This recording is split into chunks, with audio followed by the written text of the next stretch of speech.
सपने वो नहीं होते जो रात में सोने पर आते हैं, सपने वो होते हैं जो रातों में सोने नहीं देते। ऐसे दमदार विचार रखने वाले भारत के पूर्व राष्ट्रपति एपीजे अब्दुल कलाम अब इस दुनिया में नहीं रहे, लेकिन वो लोगों के दिलों में हमेशा जीवित रहेंगे। वैसे तो अब्दुल कलाम किसी परिचय के मोहताज नहीं, लेकिन फिर भी उनके बारे में कुछ ऐसी बातें हैं जो शायद ही आप जानते होंगे।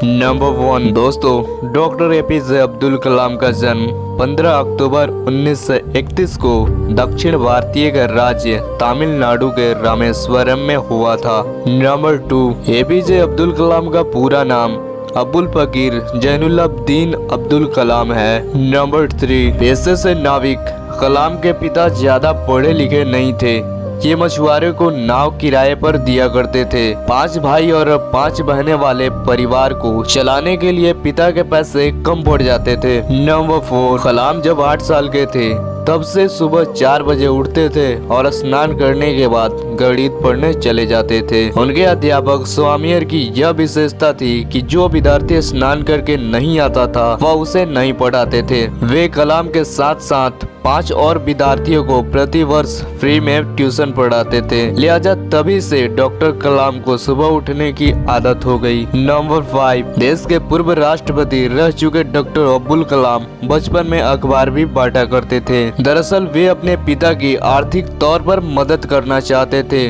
जिसके लिए वे स्कूल से आने के बाद अखबार बांटने निकल जाया करते थे। नंबर 6 1992 से 1999 तक कलाम रक्षा मंत्री के रक्षा सलाहकार भी रहे। इस दौरान वाजपेयी सरकार ने पोखरण में दूसरी बार न्यूक्लियर टेस्ट भी किए और भारत परमाणु हथियार बनाने वाले देशों में शामिल हो गया। नंबर 7 डॉक्टर कलाम को वर्ष 1997 में भारत रत्न से नवाजा गया। आपको बता दें, डॉक्टर सर्वपल्ली राधाकृष्णन और डॉक्टर जाकिर हुसैन के बाद कलाम ही एक ऐसे व्यक्ति हैं जिन्होंने भारत रत्न मिलने के बाद राष्ट्रपति पद को संभाला। KR नारायण के हाथों से इन्हें भारत रत्न सम्मान प्राप्त हुआ था। नंबर 8 डॉक्टर कलाम को पीपुल्स प्रेसिडेंट्स भी कहा जाता है, क्योंकि वे आम लोगों में काफी नजदीकी रिश्ता बनाकर रखते थे।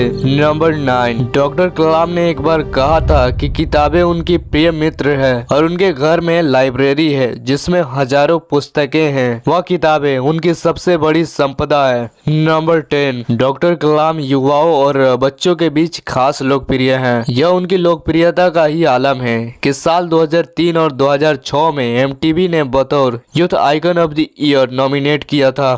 नंबर 11 भारत के राष्ट्रपति डॉक्टर अब्दुल कलाम 26 मई 2006 को जब स्विट्जरलैंड की यात्रा पर वहां पहुंचे तो स्विट्जरलैंड के सरकार ने उस दिन को विज्ञान दिवस घोषित कर दिया, जो डॉक्टर आजाद को समर्पित है। नंबर 12 मुझे बहुत दुख के साथ कहना पड़ रहा है कि 27 जुलाई 2015 को दिल का दौरा पड़ने से इस महान व्यक्ति का निधन हो गया। कमाल के थे कलाम साहब। एक बेहद गरीब परिवार से होने के बावजूद अपनी मेहनत और समर्पण के बल पर बड़े से बड़े सपनों का साकार करने का एक जीता जागता प्रमाण है। सचमुच डॉक्टर एपीजे अब्दुल कलाम जैसा व्यक्तित्व का इस धरती पर जन्म लेना भारत के लिए गर्व की बात है।